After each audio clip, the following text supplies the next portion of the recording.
Portrait of a Nation, Armenia. Field Notes from a foreign journalist's 2-month trip across Armenia. Article by Sandra Sadek, published on September 26, 2025 on EVN Report. I arrived in Armenia in late May with a notebook, a camera, and a vague knowledge that this country was standing at a threshold. Landlocked and tucked into the folds of the Caucasus Mountains, Armenia is trying to redefine itself, politically, culturally, existentially, after decades of war, shifting borders, and uncertain alliances. It is a place where the past is never far, and the future never quite settled. Like any journalist, I came prepared. I had studied the history, mapped the conflicts, and scanned the headlines. But what I hadn't grasped, not yet, was how these layers of trauma, pride, loss, and quiet persistence shaped the everyday texture of the place. Over 2 months of travel, I found Armenia's stories not in its political declarations and happenings, but in the small towns and border villages, market stalls, cemeteries, and conversations with new friends. This isn't a story about war or even resilience. It's about what remains, and how people move forward with memory as a constant companion. My first week in Yerevan shattered all expectations I had of a place that had been portrayed as a nation still reeling from its 70-year-long Soviet rule, where modernity lags behind and outdated perspectives are dominant. Much of what I had read painted an outdated, even condescending portrait of Armenia, and much of it turned out to be wrong. Life in Yerevan is the complete opposite of the fast-paced life in New York I had just left behind for the summer. Here, the day starts around 10 a.m., and businesses are open late, until 8 p.m., and even 10 p.m. in some places. Cafes with plenty of outdoor seating line the sidewalks, with patrons drinking and dining into the late hours of the night. Fashionable youth walk the streets. Children eat ice cream from the street vendors, and play until sundown in the park with no fear. Clean public transportation helps connect residents across town. I grew up some years in Texas, where public transit is virtually non-existent. The liveliness and warmth I experienced went against all the assumptions I had falsely made about this developing country. One of my earliest experiences of the joy of life that permeates Armenian society was attending Winefest. Per my editors at EVN Report's strong suggestion, I interned at this outlet for the summer of 2025. Hardly a wine connoisseur, but an occasional appreciator, other interns and I bought tickets and the mandatory branded glass with little expectations. As the sun began to set, the wine kept on pouring. Our fellow Italian intern, Michele, quickly and unexpectedly befriended a gentleman working at the booth who ended up gifting him a free bottle of sweet raspberry wine. The language barrier did not stop the vendor from conversing with us, his booming laugh overtaking the DJ music playing in the background. The smell of food filled the air, and music possessed every Armenian to join hands and stomp their feet to rhythmic music, bringing on a sense of familiarity to me. Our group decides to call it a day and slowly make our way out of the festival, giddy with wine. As I look back at the main stage, people are ready to dance the night away, intoxicated on joy and wine. In one of my earliest diary entries of this journey, I described Yerevan as such. Life seems slower, and yet there remains a vitality that is invigorating.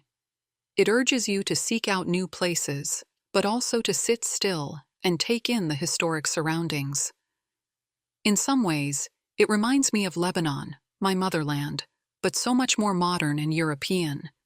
However, joy never exists in isolation. It rests on a foundation of memory. One of my first weekend visits outside the city center was to the Armenian Genocide Memorial. Often dubbed the Forgotten Genocide, stopping here felt obligatory and a good starting point for understanding Armenia. The site's main structure is the gray stone Brutalist Memorial, made up of a pointed obelisk-like piece and inclined stones arranged in a circle, similar to a tomb, with a never-extinguished flame in the center. Flowers are laid around the fire as a haunting choir echoes throughout the grounds from a hidden speaker. Below the memorial is a museum housing decades of archival material and objects of survivors and victims of the genocide, and more importantly, real-time documentation of a crime unfolding before the world's very eyes. A French newspaper from as early as 1903 depicts the oppression of the Armenians under Ottoman rule with the headline, "Under Europe's Impassive Eye." The heaviness that followed me through each room of the museum is a stark reminder of the world we live in, a world in which the violence that continues to unfold across the world. A quote by German photographer Armin Wegner, who extensively documented the Turks' crimes against the Armenians and visited the memorial himself in 1968, helped put into words some of the emotions that I experienced once leaving the memorial. I knelt before the eternal monument of the unburied Armenians and bowed before the everlasting flame that symbolizes the souls of the martyrs. Before my eyes passed the tents of the desert, starving children, victims of the epidemic. Few can understand the depth of my feelings. Armenia's history is complex, and no foreigner can begin to comprehend the breadth and depth of a country that is 2,800 years old. Whether historic, Soviet, or independent, Armenia has rarely known peace. Each era has left its mark, sometimes in architecture, sometimes in the people, sometimes in silence. As I would learn as I made my way through the country's vast landscape, a lot of the national identity is marked by periods of suffering and oppression. But the Armenian identity should not be limited to only the dark portions of its history, but rather explored through the vibrant, interwoven narratives that continue to shape modern Armenian society. Although Armenia became independent in 1991 after the fall of the Soviet Union, the era that shaped an entire generation can still be found throughout society.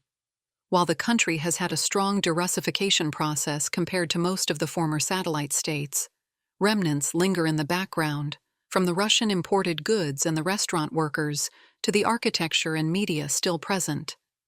It's easy to find reports, articles, and conferences on Armenia's political and military pivot toward the West, away from Russia's grip, especially since the 2018 Velvet Revolution that ousted the pro-Russian government in favor of a more European-leaning one still in power today under the leadership of Prime Minister Nikol Pashinyan. But Russia remains one of Armenia's top trading partners, a vital lifeline to a nation whose borders to the east and west, Azerbaijan and Turkey, respectively remain closed indefinitely. That complexity of character, a country pulled between past and future, was nowhere clearer to me than in Gyumri. In Armenia's second-largest town, the country's Soviet history is displayed in a way that demonstrates once more the diverse layers that make up the national fabric. While Yerevan is modern and on the edge of innovation, Gyumri offers visitors a window to the past. The city holds a special place in history. It became host to a large influx of Armenian orphans during the genocide. It was home to some of the country's many artists, making it a cultural hub. It was also home to the devastating 1988 earthquake that crippled its industrial economy and led to the mass migration of residents from the economically depressed city. It remains a hub for politically Russian-friendly Armenians. The story of Gyumri, I came to realize, is a reflection of Armenia's own, a place marked by disaster and resilience, where memory lives alongside modern life. Back in Yerevan, the weight of history, so palpable in Gyumri, came into light at Yereblur Military Cemetery. It's a Monday morning, just 2 weeks before my time in Armenia ends, when Maria, the editor-in-chief of EVN Report, our managing editor Rubina, took me and 2 other interns to the Yereblur Military Cemetery. Inaugurated in 1992, this site has become the final resting place for soldiers who died during the First Nagorno-Karabakh War in the 1990s, and more recently, those killed in combat during the Second War in 2020 and the 2023 ethnic cleansing, a conflict that claimed the lives of over 4,000 soldiers, with 187 still listed as missing. We arrived at the cemetery around 11 a.m., perched on a hill between Yerevan and the holy city of Etchmiadzin, after a 25-minute taxi ride. The sun was blazing. The place was silent, immersed in a solemn atmosphere. A gardener watered the flowers and trees lining the walkways. As we stepped out of the shaded path, rows of marble graves emerged, nearly blocking the view of the Capitol. Spanning more than 44 hectares, about the size of Vatican City, the cemetery offers a striking view of the human cost of a conflict between two countries that has dragged on for over 3 decades. Each grave bears a photo of the deceased, emphasizing the humanity of every life lost, with names inscribed in Armenian. I was unable to read the names, unable to pay tribute, or preserve their memory. All I saw were the faces of young men over and over again. The majority of them are younger than I. The graves are adorned with flowers, fresh and wilted, silent witnesses to the passage of time and the presence or absence of loved ones. As we each quietly wandered through the rows of graves, I found the editors seated in front of one particular tomb. I hesitated to approach, afraid to intrude on a private moment. Eventually, I walked over to Rubina. "This grave you stopped in front of, did you know the soldier?" I asked. "No," she responded, "but it's the grave of a young Armenian whose combat photo was shared around the world." Rubina was referring to Albert Hovhannisyan, a soldier and second-year university student whose name and face became famous after a photograph was released by the Ministry of Defense on September 29, 2020. It shows Hovhannisyan firing an artillery cannon. He died just days later on October 8, 2020, at the age of 19. My son, Albert Hovhannisyan, whose photo became widespread all over the world these days, stepped into immortality. "My pain and the pain of my family is indescribable," his father, Artak Hovhannisyan, wrote on Facebook announcing his death. Immortality. This cemetery has become the only place where these lost men still hold a place in this world. Every day during the 44-day war, coffins were brought back to the cemetery, 2 by 2. Even if you don't have a personal connection to any of the men buried here, the weight of loss here doesn't belong to one family. It is communal, national, unspoken, but known. I continued walking past the etched tombstones when a sob suddenly broke the silence that had enveloped the cemetery since our arrival. Sitting on the grave of a man, perhaps a father, a brother, a woman cries, unable to hold back her emotions. I suddenly felt like an intruder, and a deep sadness washed over me. My eyes started to water. I didn't know this woman. I didn't know any of the soldiers buried here. And yet, I felt a weight on my chest as I realized that here, even though a ceasefire is in place and the war is no longer raging, death is ever present. The pain caused by this violence has yet to heal. I stepped away and wiped away the tears, hoping no one saw me. Only the dead have seen the end of war. Plato. You don't need to stand among the tombstones to feel the war's shadow. It clings to walls, to faces, to the silence in border towns. It's not uncommon to see murals of young men in military uniform in Armenian villages, including the capital, Yerevan. For many, these portraits have become symbols of resilience, but also painful reminders of the human losses that continue to haunt a country still scarred by the conflict with Azerbaijan over the territory of Nagorno-Karabakh, called Artsakh by Armenians. Despite the announcement of a peace agreement between Armenia and Azerbaijan in March 2025, it has yet to be signed. Azerbaijan continues to demand concessions from Armenia, while intermittent shooting persists in villages along the border between the two countries. It was in the border villages of Syunik that I glimpsed another Armenia, one far from the noise of the capital, shaped by simplicity, endurance, and a closeness to the land that felt almost sacred. Toward the end of my stay in Armenia, I spent 4 days in Syunik, a region that is often misunderstood and misrepresented. Its residents live in a constant state where the war has ended, but peace has yet to arrive. In Kapan, the provincial capital, I met with young students who are eager to contribute to their hometowns. They don't want to leave for the bigger cities. Why should they? This is their home, and no amount of conflict or fear seems to deter them from abandoning everything. I felt silly asking many of the folks there if they ever thought about leaving the region, especially after the 2023 war, amid fears that peace is still very far away. One 15-year-old girl named Maria told me, while she is afraid war might break out again, she believes it is better to live on the soil you were raised on. As I ventured out into more rural villages like Nerkenhand, where Azerbaijani military postings encircled the village on 3 sides, the land was more than home. Among the many villagers I met, the bond to place is visceral. One of the villagers, Nurik, explained how, before the war, the village was full of life and energy. They could grow wheat, fruits, and vegetables, and could keep animals. It was full of life and full of energy. After the war, they tried to do some renovations. Fresh, clean water from the nearby forest was cut off. The World War II memorial and cemetery, where their parents and relatives are buried, was left behind or near enemy lines. The local church is also no longer accessible. Here, if you think about it, we're like orphans. Abandoned. We can't even go visit the graves, he said. When I asked if he ever thought of leaving, his answer was immediate. Like the 20 or so families still living in Nerkenhand, departure wasn't an option.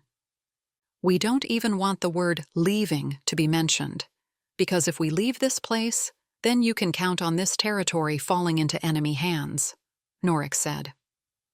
My journey south ended in Megri, Armenia's southernmost town bordering Iran and the country's fruit basket. After driving through winding, mountainous terrain, we arrive upon a subtropical climate that allows for all kinds of produce to be grown, from figs, peaches, and pomegranates to olives, kiwis, and bananas. And the reputation of Megri's fruits precedes it. Trade and tourism with Iran are crucial parts of life here, and, unlike in the West, Iran is not perceived as a threat, but rather a partner. In a region where 2 of the province's borders are shared with Azerbaijan, Syunek's southern neighbor is a gateway to the rest of the world. Despite its remoteness in the striking Zangezur and Megri mountain ranges, the town is booming with different opportunities: mining, agriculture, customs, and construction. In fact, unemployment is rarely an issue here, one of the locals told me. I met Jora Sarkisyan, a native son of Megri, who had recently returned after 45 years in St. Petersburg.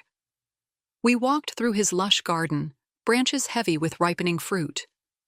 His home overlooked the Eryx River, and just across the water was Iran. The landscape and lifestyle are a complete change from what I had just seen in Nerkenhand. We ate peaches as the light softened over Megri, the Eryx River between us and Iran reflecting the last of the sun. It was hard to believe that barely 70 kilometers north, people were still living in the shadow of war. I arrived in Armenia as an outsider, yet some moments, the food, the music, the tight-knit warmth of strangers, felt strikingly familiar. Others, like Yereblur or Syunek, reminded me how much I could never fully understand. Armenia is a small country, just under 3 million in population. Painting a portrait of this nation forced me to reckon with the complexity of its history that has embedded itself in the fabric of society, both good and bad. From the streets of Yerevan to the mountains of Syunik, I saw a country marked by survival, but stitched together by memory and always rooted in the land. Grief is present alongside resilience and growth. Armenians stay. They rebuild. They remember. And in doing so, they teach the rest of us something about how a nation holds itself together when so much has tried to tear it apart.